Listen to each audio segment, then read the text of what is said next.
see. Okay, yes. Got it. ኦኬ ጤና ይስጥልኝ ተመልካቾቻችን። ዛሬ ደግሞ ለየት ያለ ዝግጅት ይዘንላችሁ መጥተናል። ሪሶርስ ነው። ከተማችን ውስጥ ሎስ አንጀለስ ውስጥ አንድ ትልቅ ነገር እየመጣ ነው። በተለይ ህፃናት ልጆች ያሏችሁ ሰዎች this is very important to you. And our speaker only speaks English or mostly speak English, so I'm going to do this in English. So I was, Senayt, her name is Senayt Gaim. It's a different last name, very unique. So I was just telling our viewers, just explaining that the segment will be in English. And so I want to introduce Senayt Gaim, our guest today for ECLA program, and I'm going to give her an opportunity to introduce herself.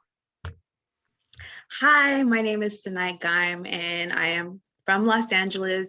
I just opened up a preschool. It is a Habesha-based preschool, so and it's a cultural center as well. So what we do is we teach a regular preschool in English.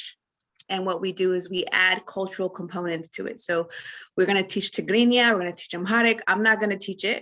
I'm going to hire a teacher to come who's a professional who has taught before, and we'll do it, in the right way. And we will incorporate things like holidays, culture, history, traditions. I made a video about it, and we talked a little bit, like I show you the kind of books that we use. We just wanted to do something that was a professional setting with a combination of Western education and Habesha culture. What inspired me was if you go to these Chinese schools and Jewish schools who have been doing it for generations, I thought, why can't we as Habesha people do the same thing? We are losing our culture. We have a rich history. It's something that we need to be doing, and we need to be incorporating with the next generation. I felt like it was very, very important for us to start doing that. That's very wonderful, and I'm sure a lot of people are looking for, a preschool that would incorporate their culture. I know if my kids were a lot younger, I'll be very, very, very interested in this. So tell me a little bit about yourself, because I think I want to also talk about like the reasons behind, why, and wanting to open up something like that. But I want to talk about you, Senayt, so what was it like growing up in a Habesha household and, being born in the US and living in Los Angeles? If you can tell us a little experience. Well, my dad came first. My dad came, I think it was in the late 70s, Los Angeles. There was not much Habesha people at that time. And my mom and dad came, my mom and my brother, they were married back in Eritrea. And my mom and brother came through Sudan. And then they came here in like the early 80s. And then they had me. So altogether, there's 6 kids. And I mean, that's difficult having 6 kids in America, but it was like, when you come to a new country, you're trying to keep the old traditions, but there's a lot of things that you cannot keep when you live in America, right? So, we grew up. My mom was pretty traditional. She spoke to us in Tigrinya, but they really emphasized education. And me being the oldest girl after my brother, there was a lot of things I think my parents experimented with me, because they didn't know, they made a lot of mistakes because they wanted to keep things the Habesha way, but it doesn't apply in America. It was a lot easier for my younger brothers and sisters than it was for me. And even for my older brother, because my older brother came and he had to learn the culture. He came when he was, I think it was like 5 years old. So he had to learn the language, the culture. And I think with my mom and him coming at the same time, it was like they were both learning everything at the same time. So she couldn't really guide him or help him because she was learning it too, And my dad came and he went to school, he graduated college, and they just kept having more kids. And it was, we didn't have a lot of Habesha people around us besides the people that we called cousins that we would go and visit every once in a while. I think my story is very relatable. I think most people experience the same things growing up as a Habesha American.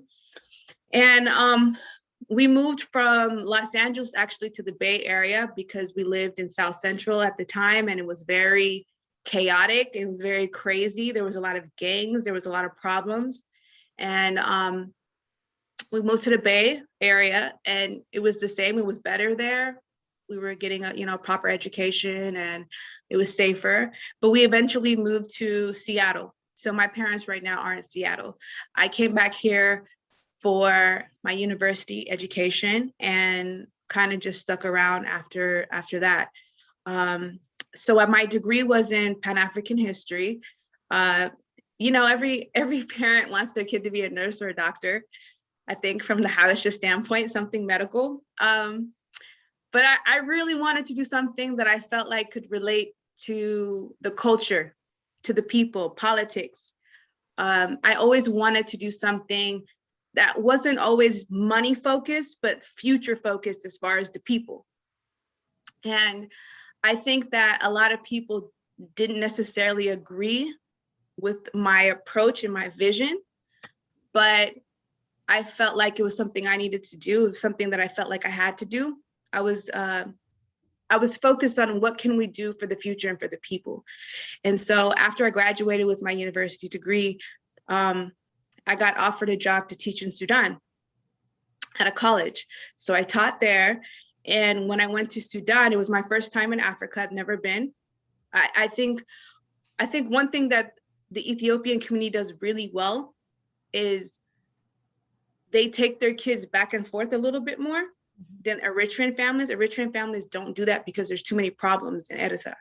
So especially the Eritrean Americans that were raised here, we don't have the same strong cultural ties that Ethiopian families have because they grow up there, they go all the time. We didn't have that. So when I went to go teach in Sudan, that was my first time ever going to Africa.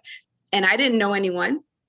Aside of my education, I had a degree. I knew a lot about African politics and tribes and history. When I went there, it was so exciting for me to see people that look like me. Everybody thought I was Sudanese. So, it was like, wow, everyone looks like me. Everyone, has the same, not exactly the same background, but I learned a lot as far as the people and the culture. And aside of that, it was a very political time when I was there as well. South Sudan, North Sudan was splitting up. There was a lot of problems in Ethiopia. There was a lot of problems in Egypt. And so I was there during a very historical time. And I was traveling around all the countries in that area. So I really got to understand and learn about the pros and the cons of African culture and African politics, not just from a biblical stand, but from a experience, stance. And so, and I also, soon after that, I taught in Turkey and Thailand and traveled more around Africa. But the longest place that I stayed was in Addis, and to me, that was my favorite experience. I learned so much about myself. I love the people. I still text every day my friends there, and just to see how they're doing, and they're like my family. So it was such a great experience, and I learned so much and about myself, and about my history, and about, I think a lot of people who are like me, who were born in America, we tend to have society identify us. So when we, for example, when we start school, the first thing they tell you is you are Black. And they try to teach you the history of being Black in America. And so you tend to identify more with that than you do with the Habesha component, because yes, you might eat injera at home and, all those things that you do that are cultural, go to church. There's still a level of, you don't know who you are. And so people are trying to tell you who you are here versus when you're out there, there was so much that I learned that I didn't understand here. You know, even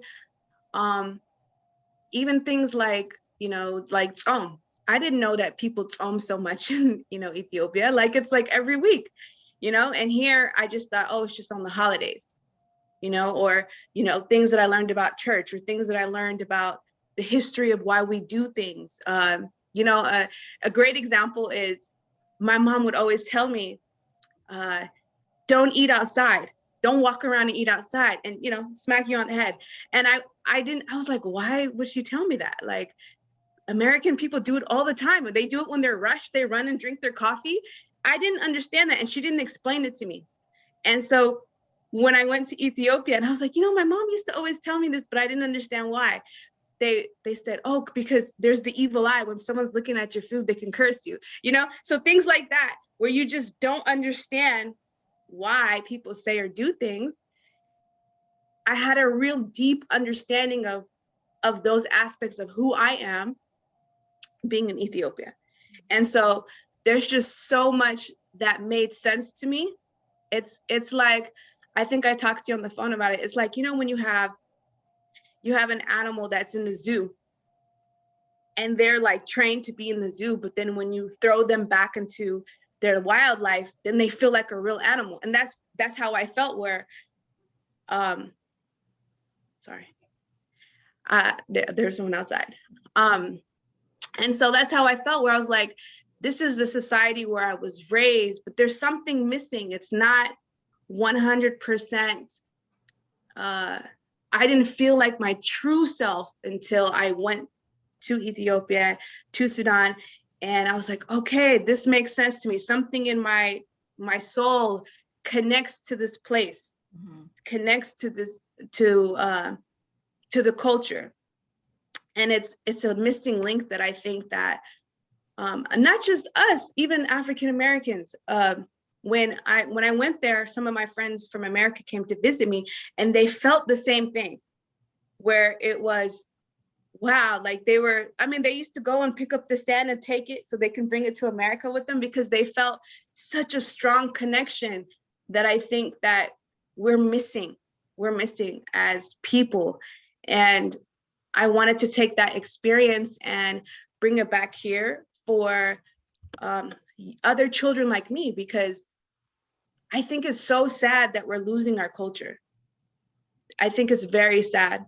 And our culture is so rich and it's so historical, and we have thousands of years of culture there, you know? And I don't want, I mean, I was born here and I was starting to lose it. And so what am I going to teach my kids? You know, what am I gonna tell my kids about our culture? I don't have much myself. So like, that's what I'm trying to say as an example to all the people like me who are, you know, living abroad. We have to do something similar to the Jewish people, similar to the Chinese, similar to the Koreans, who, for example, the Jewish people are all over the world, just like us, but they have been able to keep their cultures and their traditions and their religions and become strong because of that, because they incorporate the education and the culture together.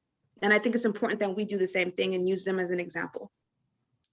Absolutely. And, you know, it's very important that you know, brought up a lot of important points. You know, it's important for kids, as little kids, to be able to see themselves around them. You know, it's, I think, one of the difficult things to, as parents, raising kids in you know, outside of your home land, is that, you know, providing that, you know, being able to give that, because, you know, when you live in America, which is great, but, you know, a lot of people do not look the same. You know, it's a variety, and there's advantage for that too.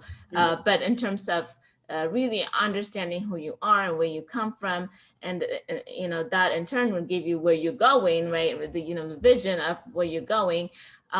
You know, it's very important that kids at an early age know and understand where they come from, and their heritage and their culture. Some of the things may seem silly, and has deeper meaning, and all of that. And raising kids in America, it's gonna be very difficult to explain everything, and also provide that all-inclusive opportunity, right, environment. So I'm very, very excited about your new preschool. I think it's going to be a lot of help for a lot of our parents in the area. I hope you will continue to develop other ones in other areas to benefit other communities. So now I want to kind of go and talk about your preschool and what the curriculum or the standard will look like, and what are the options that parents can have and things like that. So if you can explain a little bit about Sure. So it's actually a preschool and a cultural center. So what that means is it's a preschool, but it's also a place where people can get resources and get information, and a place where people can connect. Okay, so what exactly does that mean? I think it's not, there's a lot happening right now in Ethiopia with the politics, with Eritrea, and I wanted it to be a place where no politics, where children can come, feel love among the people, learn the culture, and feel connected as a community. I think that was really important for me in particular, because I'm Eritrean. We have a lot of political problems, and it hurts the youth. We are an example of it hurting the youth. The young people are tired of it. They just want to feel connected to the people and like without the problems, right? So with me saying that, let's first talk about the preschool, and then we'll talk about the cultural center. So the preschool is, it's a state-run preschool. We are doing everything that a normal preschool would do as far as the education, emotional development, the reading, the writing, all the stuff that a normal preschool would do. We would just add the cultural component. So for example, if we were learning something about, like, let's say, for example, seasons, right? Timing, seasons, which you would normally learn in a preschool, we would do something like, maybe we would incorporate Habesha culture with the New Year's. So, we would say in America, springtime is in April, New Year's in Ethiopia, springtime as well. There's a time difference, there's a change. What we would do in Ethiopia, what we do in Eritrea is when there's New Year's, everyone comes and brings flowers, and we have a celebration, and we would talk about the history of that alongside with the way you would learn normal schooling. So we would incorporate both cultures, and then maybe we would even have a party where everyone would bring traditional food from home, and we would celebrate that, and we would talk about the history about the culture and New Year's and how that works along. So it's a combination of both cultures. We're using both cultures as we're learning education, but we're adding the cultural component alongside with that. So a normal day would look like, maybe coming in the morning, we would have like lessons, and we would also be hiring a Amharic and Tigrinya teacher. So what that would look like is, I wouldn't be involved in that. I would participate by watching, but that would be what the parents sign up for. So it's not a requirement, but it's what the parents want. So for example, if I have, let's say, 5 students that want to learn Tigrinya and 5 students that want to learn Amharic, right? What we would do is we would have a separate time. So let's say 2 o'clock, you learn Tigrinya, 3 o'clock, you learn Amharic, and it would be a whole hour of just the language. So they cannot speak English during that time. The teacher will not speak to them in English.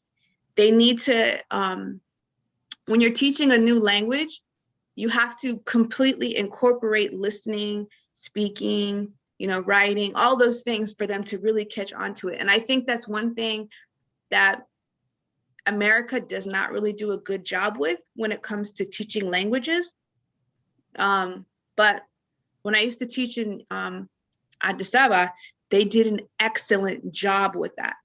They do really well with languages in Ethiopia versus them doing it here for some reason. I'm not sure why. They don't take it as seriously here as they do in, in Ethiopia. And so when I was teaching in Ethiopia, for example, and I was teaching young kids, preschool age, about the same age, I was only supposed to speak to them in English, period, the whole time.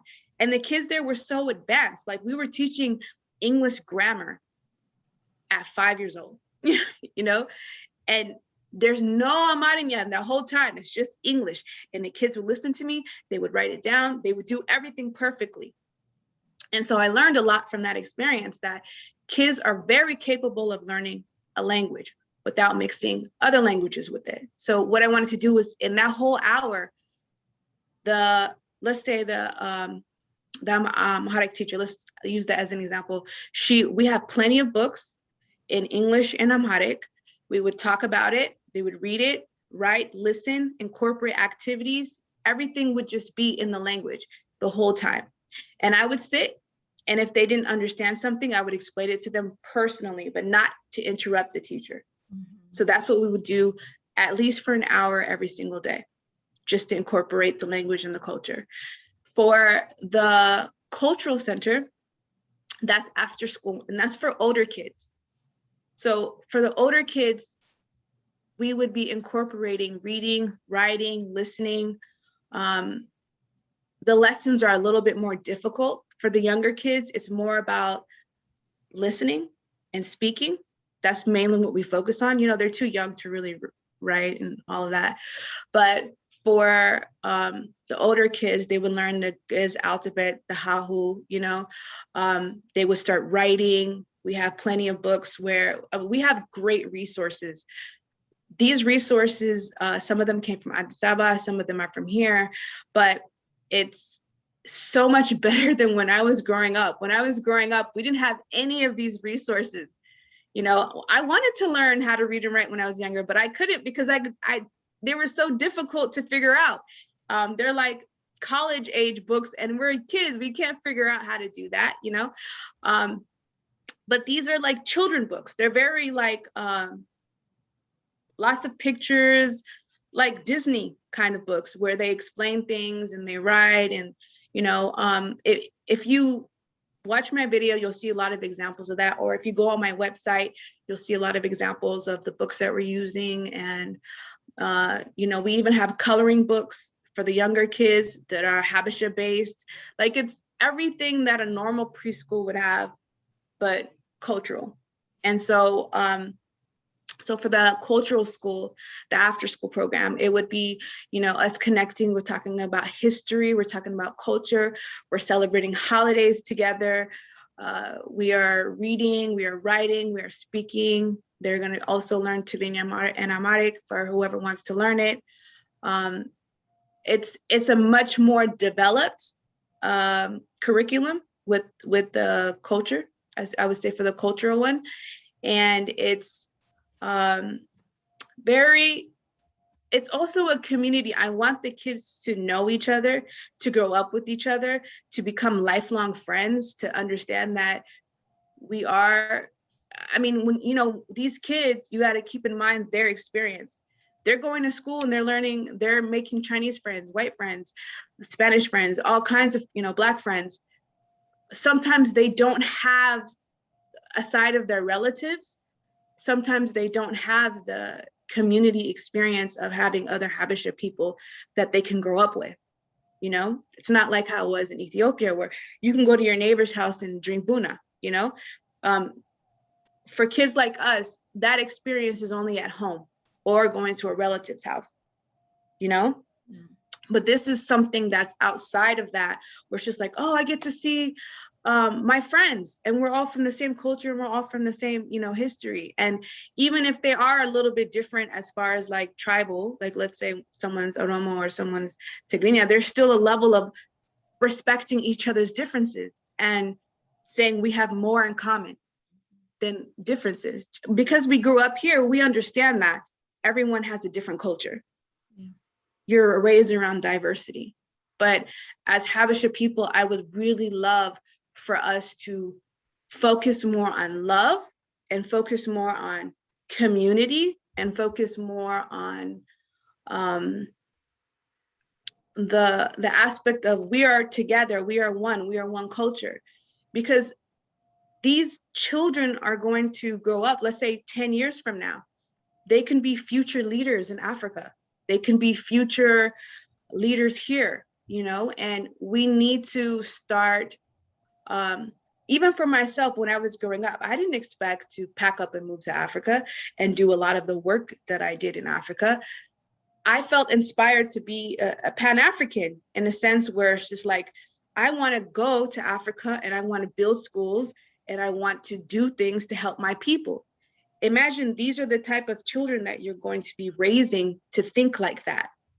We don't want them to just leave Eritrea and Ethiopia and be like, oh, I never want to deal with these people ever again, and then have, live in America their whole lives.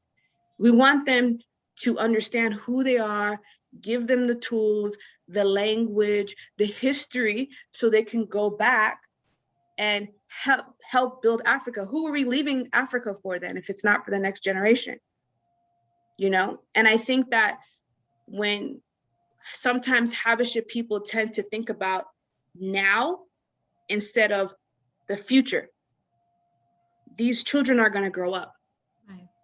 And they will need to understand and learn and have these skills. We are giving them a gift by giving them these things. And I think it's important that we think like that more instead of thinking about right now.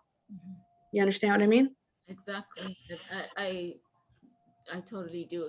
And I think as kids grow older, they would increasingly would have the need to connect with their inner self and with their where they're coming from, and because growing up in a community like in a society like America, it's a lot of different things. Like I said, it's a melting pot. But and as young kids, they may not recognize the need, but as kids grow, I've talked to a lot of kids that were born and raised here. As time passes on and they're getting to that age of adulthood, they really, really want to connect with their community, with their ancestry and culture. So providing really solid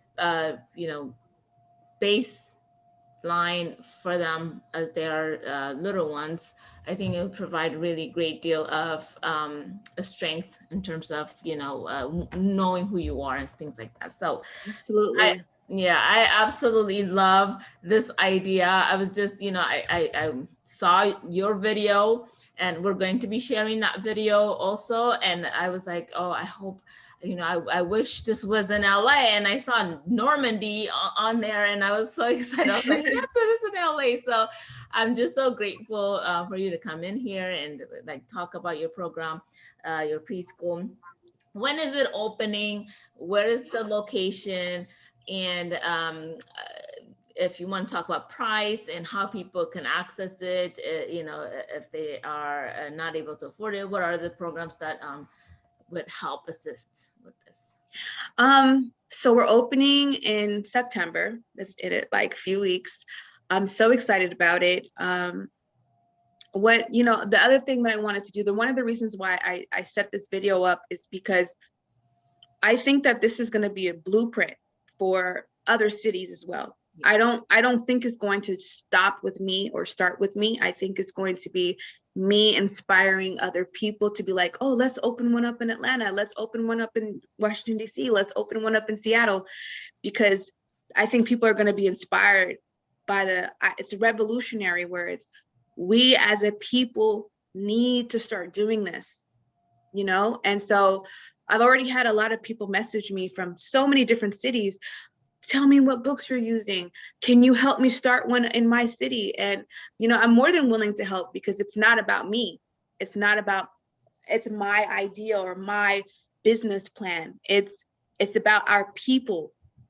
And it's about the future. Like, this is something that we all need to think about. This is something that we all need to be leading towards.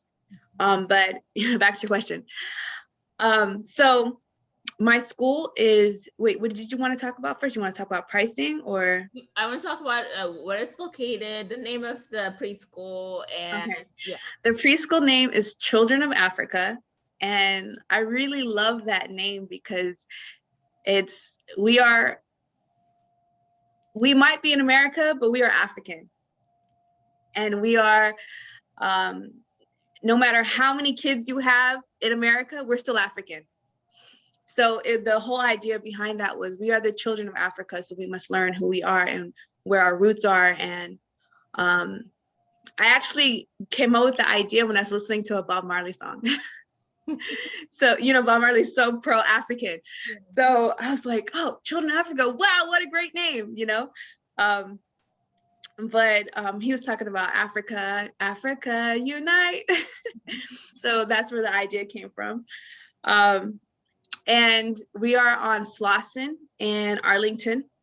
I thought that would be a really good location because it's near, there's a lot of Habeshas in the area, but there's also, I was thinking about doing it near Little Ethiopia, but then that area is very gentrified, and I think that's a little bit more kind of away from everyone. But the area is a very Pan-African area. Lemur Park is down the street, which is a historical African area. And I wanted it to be very central so people can have access to it. And I think it's a pretty easy, it's very close to Nipsey's store, Nipsey Hussle's store, also another good reason to have it there. But we're keeping the numbers low for now because of COVID and just trying to be safe. So we're trying to take everyone's health in consideration. We want to keep the numbers low. We want to keep it, we're trying to be considerate to the time. So it's first come, first serve. And maybe in the future we'll expand a little bit more as time goes on. But for right now, let's keep it low. Let's keep it safe. And as far as pricing, I would say I did a lot of research in the area, and I wanted to make it as cheap as possible because, again, it's not about the money. It's about making it accessible to everyone, And so right now it's at $1,200 a month, which is a really good price, I think, for a preschool, especially the type of preschool that we are, because we're very professional. It's and I've been a teacher for so many years, so I take my job very seriously. And so it's $1,200 a month. But if you want us to feed your kids, I can feed breakfast here, lunch, snacks. It would be an extra $100 a month for food. And if you want to learn Amharic and Tigrinya, we're going to add a little bit more money to that. So I think it's going to be about $100 extra for the language, because we have to pay the teacher. You guys want quality, you're going to get quality. So I would say about $1,200 if you just want the cultural and the educational aspect to it. If you want food, an extra $100. If you want the language aspect to it, you get it, and you have to pay an extra $100, which I think is very reasonable, as far as that goes. If you have any problems paying for it, we do have a partnership with Crystal Stairs. So you can go through Crystal Stairs to have them help pay for the education for your child. They're a great program.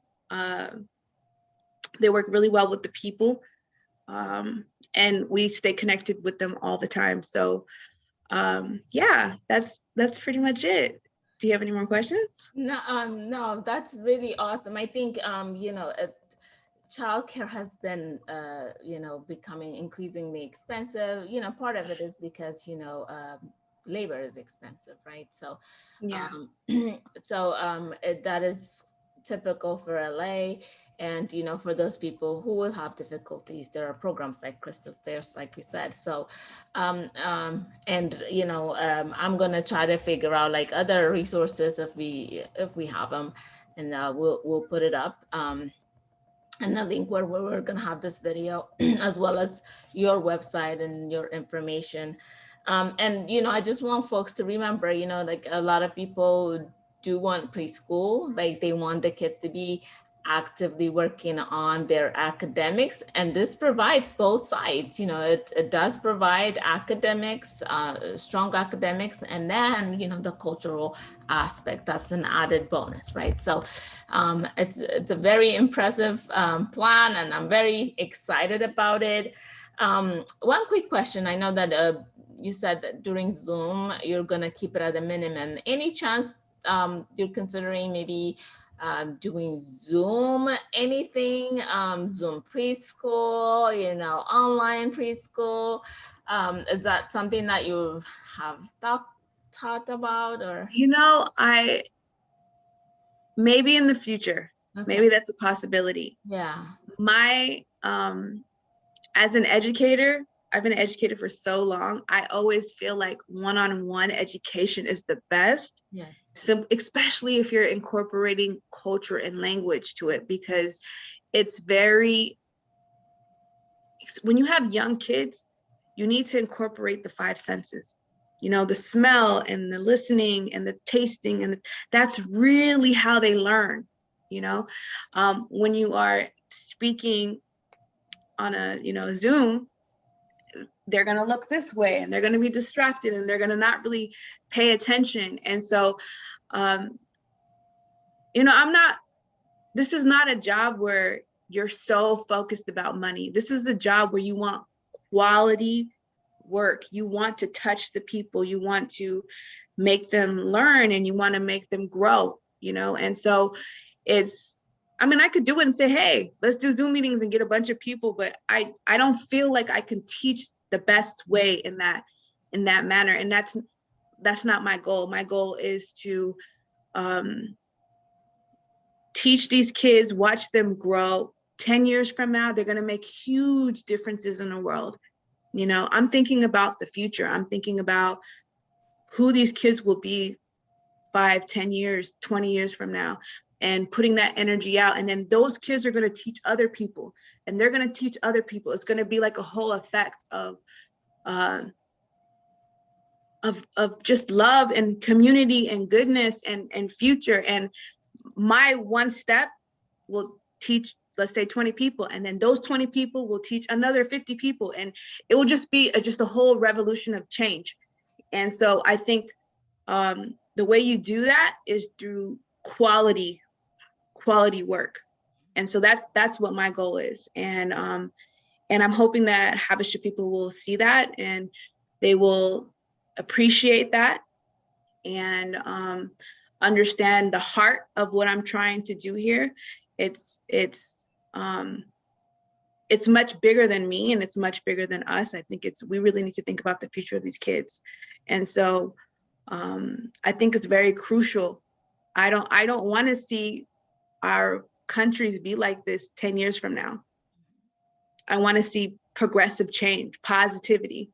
I think it's very important. And I hope that people will listen to this message and hear what I have to say about that. Senayt, I absolutely love your energy, your passion to teaching, and your ideas about education. I think we're better because you are doing this.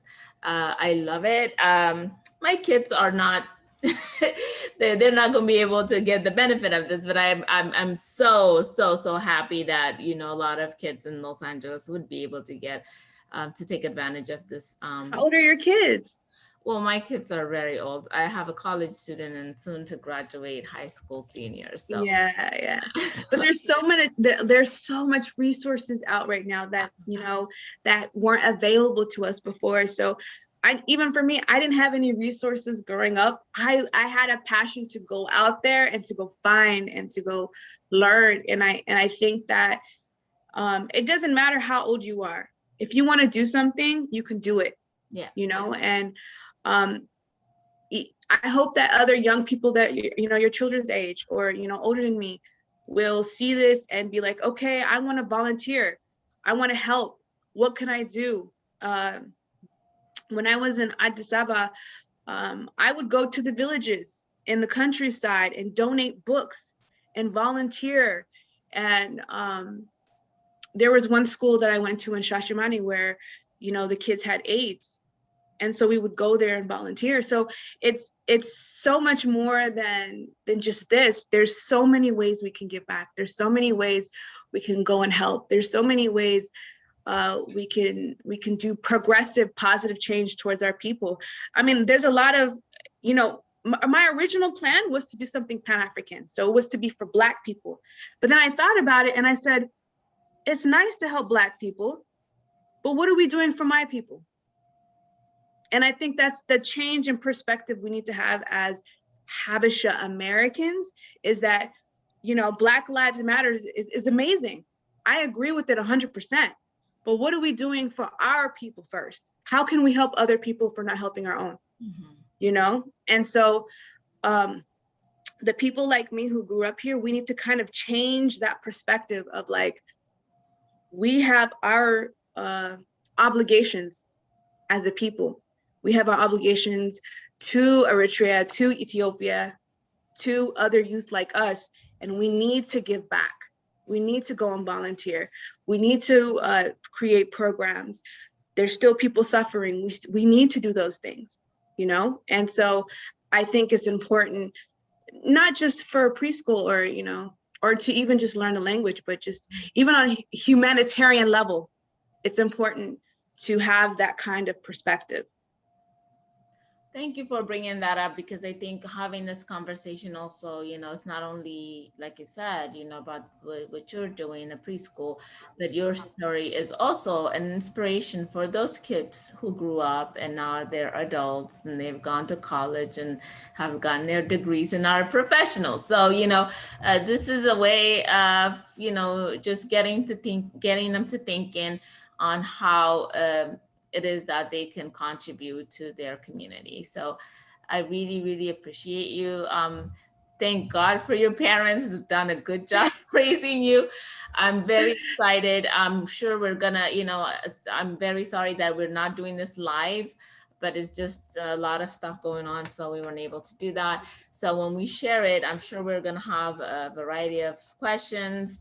We'll try to redirect them to the website. So if something significant comes up, I'll let you know, and you're able to see it also. And I'm always like, maybe when you're available, we could always do a live another time. So like, as long as we put this out, people will know about it, they'll get the information, and then we can, anytime we could set up, I'm drinking my coffee, we could have a Buna moment, and just like everyone will drink Buna and have a conversation, and just like, we can all just, it's all just discussion. So I think it's positive. It's positive to have these discussions. I think it's really important. Perfect. And so hopefully we'll have you back in a few months after we've had you've had your openings and you've had your students in, and we'll talk about what's going on, how is it going, and things like that. So we'll have you over again. But thank you so much for coming on a Saturday morning, beautiful morning outside. I know you could be doing anything else, but you're here with us sharing this vital information. So we really are grateful for you. No, I'm grateful as well. I was so grateful that you messaged me and we're having these discussions, because I will do this any time of the day, have these discussions. This is my passion. So I would love to reach people and to, and to just talk about these things. I think it's important to put that seed in people's brains, and so they can think about it themselves and create something themselves, Like I said, it's not about me. It's not about this preschool. It's about something much bigger. We're talking about children. We're talking about culture. We're talking about the future. And it's something that's very much needed in this time and age. Awesome. With that, we'll conclude our session for today. And I also want to thank our viewers, even though we're not live. This is a pre-recording video. So if you have any questions, feel free to visit the website. We're going to be putting the link with the video, so you can, and you can definitely send us your questions if you have them, and we forward it to Senayt. And Senayt, again, ECLA thanks you, and thank you for coming. Thanks. Thank you, guys. Bye. Bye.